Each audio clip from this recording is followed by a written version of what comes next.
dahil nasaksihan niya ang nangyari. Tumestigo rin daw si Mila Gaviola, ang dating kasambahay ng mga Webb na nagsabing nilabhan umano niya ang dugo ang t-shirt ni Webb noong umaga matapos ang massacre. Dahil ginamit ng NBI na testigo si Alfaro, hiniling ng kampo ni Webb na ipa-contempt ang ahensya.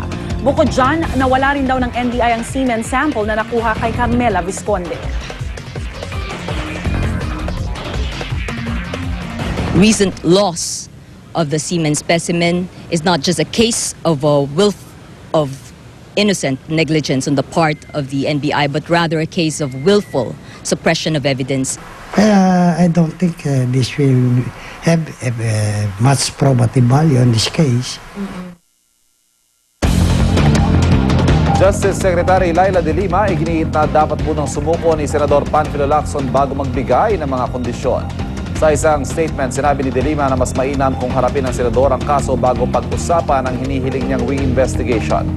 Hindi raw sa DOJ nakasalalay kundi sa kamay ng Manila RTC at ng Court of Appeals ang muling pagbubukas sa investigasyon sa pagpatay kina Bobby Deser at Emmanuel Corbito. Nauna nang sinabi ni Lacson sa kanyang statement na handa siyang magtago hanggang kamatayan kaysa magdusa para sa krimeng hindi naman daw niya ginawa. National Meat Inspection Service at mga lokal na pamahalaan mas hinigpitan ang pagbabantay sa pagbiyahe sa mga karne sa gitna ng pagkalat ng botya sa palengke. Maging ang mga babuyan at katayan, isusurveillance na rin daw para matiyak na malinis at malulusog ang mga kinakatay na hayop. Narito ang aking report.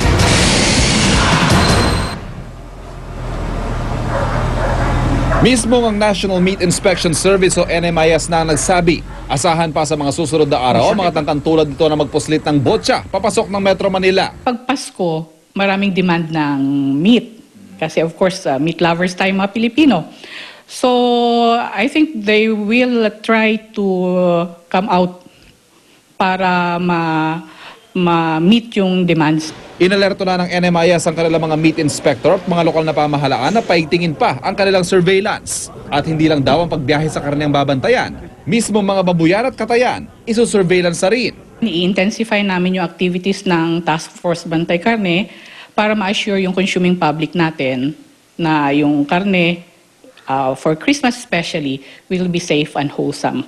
Paalala ng NMIS, walang magbebenta kung walang bumibili. Kaya't mismong mga mamimili na ang dapat sumuri at umiwas sa mapanganib na botya. Unang hanapin ang mga marka ng pagsusuri. Pangunahin dyan ang Meat and Meat Products Inspection Certificate na galing sa National Meat Inspection Services. Dapat nakamaskil ito sa mga tindahan ng karne, orihinal ang pirma at current ang petsa. Sunod na hanapin na yung tatak ng inspeksyon na makikita sa balat ng karne. Pero kung ang karne ay skinless o walang balat, agad na raw magduda. Dahil karaniwang may mga pasa o di kaya ay balahibo ang botya, inaalis madalas ang balat. At ang kulay ng karne, hindi pantay. May maputla at meron ding sobrang pula. Kaya kung pula ang bumbilang gamit ng tindahan, mag-isip-isip dahil baka may kinukubli sila. Basangsang din ang amoy ng botya. Maghinala ka na rin sa halip na magpiesta kung ang baboy na binibili mo ay lubhang mas mura sa 160 pesos per kilo na siyang regular na presyo. Presyo ng karneng baboy sa Mega Q Mart hindi pa tumataas. Aminado naman ng ilang meat vendor na napeperwisyo sila ng bentahan ng botya ng ilan na lang kasamahan sa negosyo. Mula sa Mega Q Mart may live report, Dante Perelio. Dante? Rhea, sa mga oras na ito nga ay nananatiling stable ang presyo ng karneng baboy dito sa Mega Q Mart. 170 ang kilo ng laman at liempo, sa kasim at pige, 160. 120 pag ulo at tenga, gayon din sa pata. 70 naman pag buto-buto. Pero ngayong papalapit ang Pasko, asahan na raw ang paggalaw ng presyo sa mga susunod na araw. Dito sa Mega Q Mart, wala raw dapat ipag-alala ang mga mamimili dahil may tatak ang panindang karning baboy dito. Kaya garantisadong sariwa at malinis. Pero aminado ang mga may-ari ng mga pwesto na napeperwisyo rin sila sa ginagawang pagbebenta ng karning botya o double dead ng ilan nilang kasamahan sa negosyo. Alam naman nila kasi itong palengke na to ligtas sa mga ganyan na botya Kasi dito may inspector dito galing City Hall talaga. Umagat hapon mayroong inspector dito. Nadadamay yung mga nagtitinda yung talagang legal na baboy ang tinitinda. Iba naman kasing mga bumibili, gusto na mamura. Alam mo naman ang tao ngayon, gusto murang nabibili. Kahit na alam naman nila nakakasama sa katawan ng tao. Para naman hindi mabiktima ang mga mamimili sa mga suking pwesto na sila kumukuha at bumibili ng karning baboy. Tama naman, may mga putla yung baboy. Sa iba, frozen. Mas maganda, bumili na lang sila ng ganito, sariwa. Yung bagong katay. Yung mga frozen, karamihan kasi sa mga frozen, doon yung mga botsa. Yan ang update mula rito sa Mega Q-Mart. Balik sa Rhea. Maraming salamat, Dante Perelio, nag-uulat live mula sa Mega Q-Mart. Mga suspect sa panloloob sa isang bangko sa Iba, Zambales, patuloy pa rin tinutugis sa mga otoridad. Paniwala ng pulisya, mga miyembro ng Acetylene Gang ang tumangay ng 10 milyong piso mula sa vault ng bangko. Narito ang report ni Marisol Abdurrahman. Sa estilo ng pagnanakaw ng mga suspect, wala raw dudang eksperto ang mga nanloob sa BPF branch na ito sa Iba, Zambales. Gamit ang mga hydraulic jack, acetylene at iba pa, nakapaghukway ang grupo mula sa loob ng kanilang inuupahan hanggang sa bangko. Called the Acetylene Gang.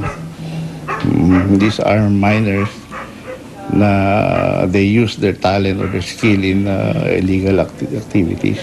Parang point target eh. It's a point target thing that it takes maybe a lot of study and information before you can ever do a perfect job like that.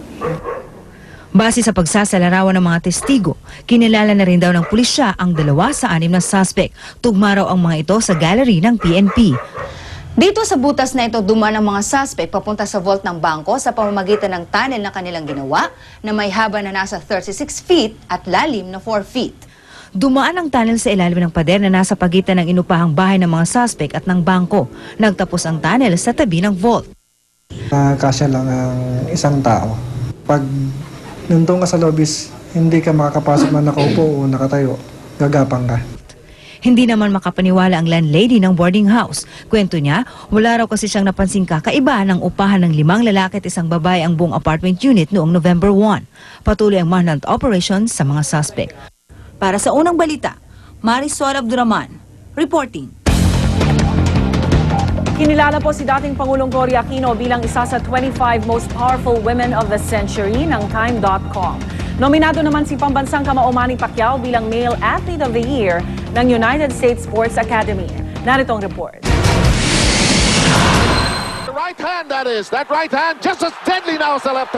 Ilang linggo lang matapos ang matagumpay niyang pagkapanalo ng ika-8 World Boxing title, isa na namang parangalang posibleng masungkit ng ating pambansang kamaong si Manny Pacquiao. Kabilang si Pacman sa 12 nominado ng 2010 United States Sports Academy o USSA para sa Male Athlete of the Year. Ayon sa USSA, hindi raw matatawaran ang galing ng pound-for-pound king sa larangan ng boxing. Kaya naman marapat lang daw na ihanay siya sa iba pang nominado tulad ng 2-time NBA Finals MVP Kobe Bryant, tennis star na si Rafael Nadal, Winter Olympics gold medalist Shaun White at NASCAR champion Phil Mickelson. Idadaan sa online voting ang mga mananalo. Para makaboto, mag-log in lang sa website na makikita sa inyong screen. Naging mukha ng laban noon sa martial law at naging kauna-unahang babaeng Pangulo ng bansa. Tinagurian nga ang ina ng demokrasya ng Pilipinas, si dating Pangulong Cory Aquino. Kaya naman di nakatakatakang hinirang siyang isa sa 25 most powerful women of the century ng Time.com.